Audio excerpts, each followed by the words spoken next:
Welcome to the Get Fit Guys, quick and dirty tips to slim down and shape up. My name is Ben Greenfield, and I'm the Get Fit Guy. You know, I read a lot of books, an average of 3 to 5 each week.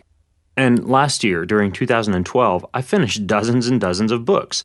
I picked through the fitness books that were good and the ones that were a waste of time, and I recorded a live video a couple of weeks ago in which I revealed my top fitness and nutrition book recommendations for 2012. Well, in this episode, I'm going to delve in and reveal for you one helpful, quick, and dirty tip from 7 of those fitness books, tips that you can implement right away.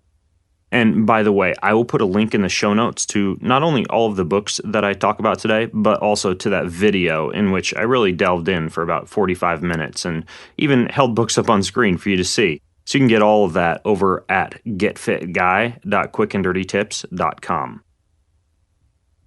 The first book is called Art and Science of Low Carbohydrate Performance by Jeff Volek and Steve Phinney.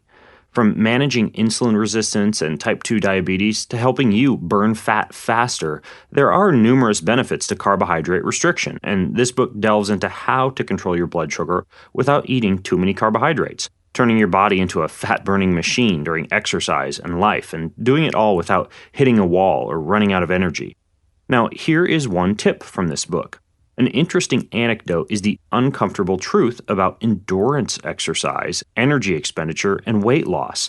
And in the book, they revealed that 4 separate research studies found significant reductions in metabolic rate. That means a lowering in the number of calories that you burn per day by up to 300 to 600 calories each day when overweight subjects performed more than 1 hour of long, slow endurance exercise per day.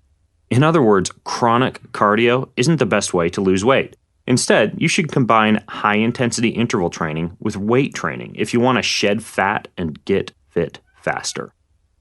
The second book is called Zapped: Why Your Cell Phone Shouldn't Be Your Alarm Clock and 1,268 Ways to Outsmart the Hazards of Electronic Pollution by Anne Louise Gittleman. Wow, that's a mouthful. And while this may not seem like a fitness book, it turns out that when you sit inside your office all day bombarded by cell phones, computers, and electrical equipment, you can feel more run down and be less likely to exercise by the end of the day. And this book shows you how electrical pollution actually works and why your body can feel like it's been hit by a truck by the end of a day at the office.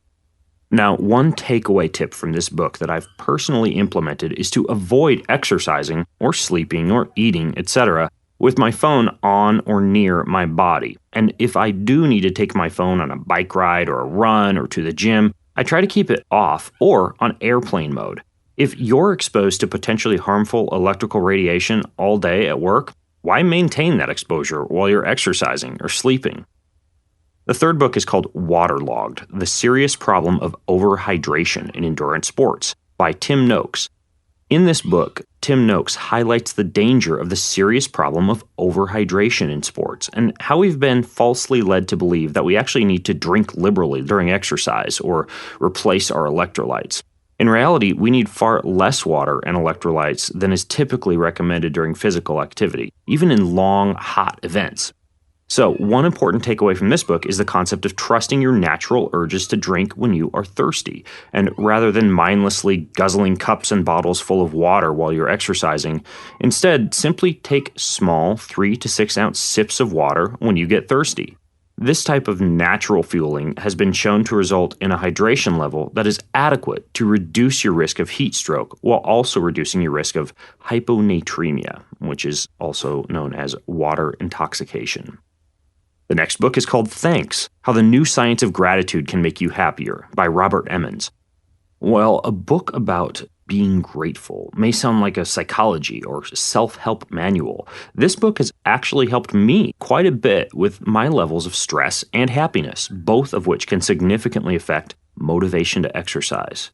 Now here's a tip. The simple act of showing your gratitude can make you a more psychologically healthy person. Rather than being stressed out and crashing on the couch at the end of a day, a practical place to begin is to simply end each day by thinking of one thing that you were grateful for, whether it was a nice phone call from a friend, a tasty meal, a fantastic workout, and to dwell on that gratefulness for just a few moments. You'll find your mood changes and your stress decreases. This simple practice has certainly made a positive, stress-reducing difference in my life. The next book is The Primal Connection: Follow Your Genetic Blueprint to Health and Happiness by Mark Sisson. Mark Sisson's book teaches you how artificial light, digital stimulation, traffic jams, long lines, interruptions, distractions, and other aspects of modern life can keep us in an unhealthy, stressed out state. And he also talks about how exercise is a way to return to our roots and mitigate some of these negative stressors. One practical tip from this book is to rediscover the pleasure of being in contact with the earth and nature by experimenting with going barefoot or using minimalist footwear and learning correct posture and biomechanics to support this change. I've personally been avoiding modern, built-up shoes for the past 2 years, and it's made a profound difference in my knee, hip, and low back health. If you're concerned about getting injured with a switch like that, a great place to start is my Get Fit Guy episode on how to get stronger feet, and I'll link to that in the show notes. Also, check out my episode, The 411 on barefoot running, for an easy guide on getting started. I'll link to that in the show notes as well. And again, those are over at getfitguy.quickanddirtytips.com. Okay, 2 books left.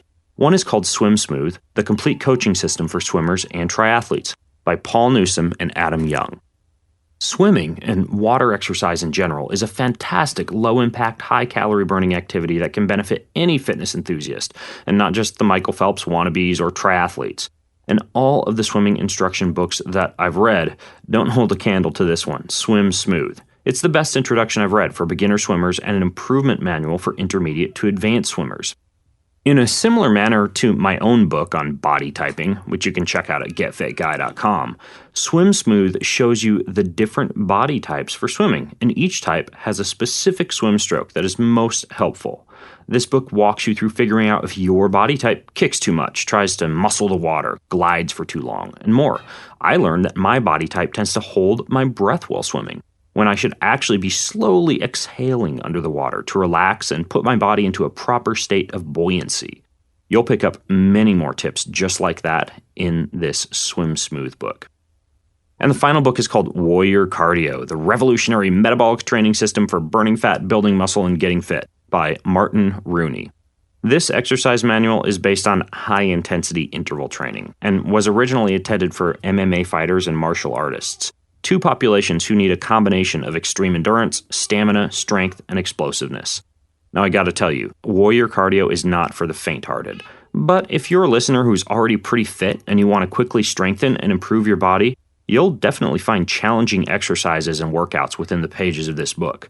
For example, I'm currently 9 weeks into the 12-week program at the back of the book, and my workout yesterday consisted of 10 30-second treadmill sprints at a 10% incline and 10 miles per hour, with overhead presses, push-ups, and rows after each sprint. In the book, that's called a hurricane workout. By the way, this concept of doing a hard cardio effort followed by a weight training or body weight move is not just for advanced athletes. It can get fast results for novice exercisers too, although 10 miles an hour on the treadmill may be a bit high if you're just getting started. Even though it would have been a bit tacky to include it on this list, if you just want one book that will give you the tools to create the best results for your unique shape, then, as I mentioned earlier, you should definitely check out getfitguy.com, where you can grab a copy of my book, Get Fit Guy's Guide to Achieving Your Ideal Body.